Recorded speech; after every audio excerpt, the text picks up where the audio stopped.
Mrs फूलन देवी। मेरे भाई और बहनों, मैं भाई अब्बू जी को, अब्बू आदमी जी को, जो मेरे भाई है, मैं दिल से धन्यवाद देती हूँ कि हम जैसी महिला को ले आके यहाँ खड़ा कर दिया। और मेरे भाई और बहनों, मेरा भी एक इतिहास है।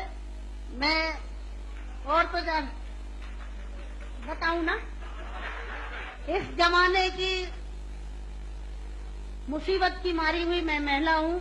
हमें पता नहीं था, मेरा नाम फूलन देवी है, लोग बैंडेड क्वीन के नाम से जानते हैं। और हमें पता नहीं था कि इतना संघर्ष करने के बाद हम जिंदा रहेंगे और आज आप सबके बीच में भी पहुंचेंगे, इतना मान सम्मान भी हम पाएंगे, ये हमने कभी नहीं सोचा था। 4 साल हम जंगल में भटके। आपको पता होगा कि हमारे हिंदुस्तान में, नहीं कहना चाहिए ऐसे मौके पर, मैं कहूंगी, बताऊंगी जो मेरे पे बीती है, कि हमारे सामंतशाही लोग, पैसे वाले लोग, और खासकर मैं जात का नाम लूंगी तो लोग कहेंगे दुबई में जाके जातूकारी रहेंगे। ऐसे ऊंची जाति के लोग जो जात पात को मानते हैं, हम जैसे गरीबों को, दलितों को, दबे कुचलों को, अल्पसंख्यकों को एकदम ये सोचते हैं कि कीड़े मकोड़े हैं, कि इंसान नहीं है। तो उन लोगों को मैंने बताया कि मैं इंसान हूँ, अगर हमें तुम मारोगे तो हम भी चुप नहीं बैठेंगे, हम भी जवाब देंगे। और इसलिए मैंने कई दफे सोचा कि मैं आत्महत्या कर लूं, मर जाऊं, पर मैंने सोचा कि मरती तो हजारों लड़कियां रोज हैं। बताओ, हमें डाकू के नाम से जानते हैं लोग, डाकू, फूलन देवी डाकू। बताओ, मेरी 4 हाथ पैर हैं। कहते चम्बल घाटी की है, चम्बल घाटी की, चम्बल घाटी मेरी माँ बाप है।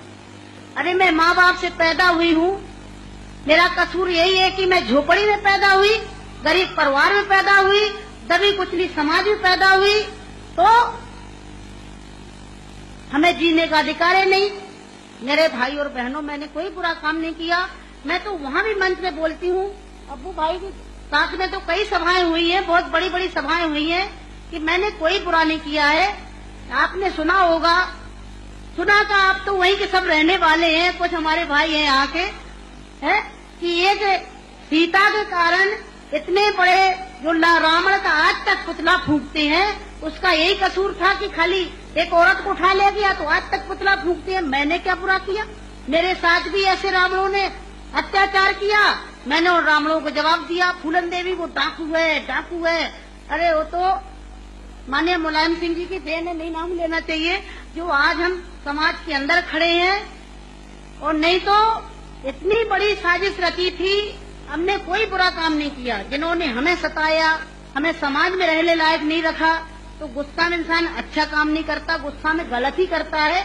और जो कुछ भी हुआ, अच्छा और बुरा सबक सिखाने के लिए, कि हम जैसी बहन बेटियों के साथ अन्याय अत्याचार करोगे तो कोई भी महिला घर से बाहर न करके और अपने अधिकारों की लड़ाई लड़ने के लिए मैदान में खड़ी हो जाएगी। तो मेरे भाई और बहनों, हमें तो डाकू घोषित कर दिया। जब मैं चुनाव लड़ने जाती हूँ तो सब एक ही भाषण रहते हैं, किसी के और कोई भाषण नहीं रहते हैं। बताओ, मैं डाकू दिखाई देती हूँ? क्या होता डाकू है? तुमने हमें सताया, हमें लूटा पीटा। डाकू तो वो बेईमान जो हम जैसी महिलाओं को लूटते पीटते हैं।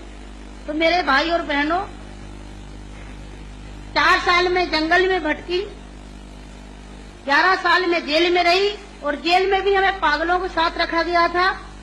अच्छी जगह नहीं रखा गया, जहाँ पागल महिला थी, पागल महिलाओं में रखा गया था। 11 साल तक हमें जेल में रखने के बाद कोर्ट में पेश नहीं करा गया। और जब जेल से छोड़े गए तो बहुत बड़ा हमारे हिंदुस्तान में तूफान आया। इतनी बड़ी डाकू को छोड़ दिया गया, बहुत बड़ा अन्याय हुआ। बस आप सबका प्यार था, आशीर्वाद था, कुछ ऊपर वाले की भी दुआ थी, जो आज आप सबके बीच में खड़े हैं। और ज्यादा कुछ नहीं कहूंगी, कि जो हमारे यहाँ पर सब एक होके बैठे हैं, हमें बड़ा खुशी है कि हमारे जो भी भाई हैं इकट्ठे होके बहुत बड़ा आज हमारे अब्बू भाई ने काम करा है। और आप सबसे भी विनती करूंगी कि हमारे भाई अब्बू जी का पूरा सहयोग दें। साथ में जो और आगे बढ़ सकें और दलितों की, हम जैसी दुखी और गरीबों की, महिलाओं की सेवा कर सकें। आप सबकी जरूरत है कि आप सब सहयोग दें, जो हमारे अब्बू भाई आगे बढ़ सकें। तो मेरे भाई और बहनों, आप सबको मैं धन्यवाद देती हूँ और भाई अब्बू जी को भी धन्यवाद देती हूँ। यहाँ पर बुलाया, बहुत बड़ा सम्मान दिया।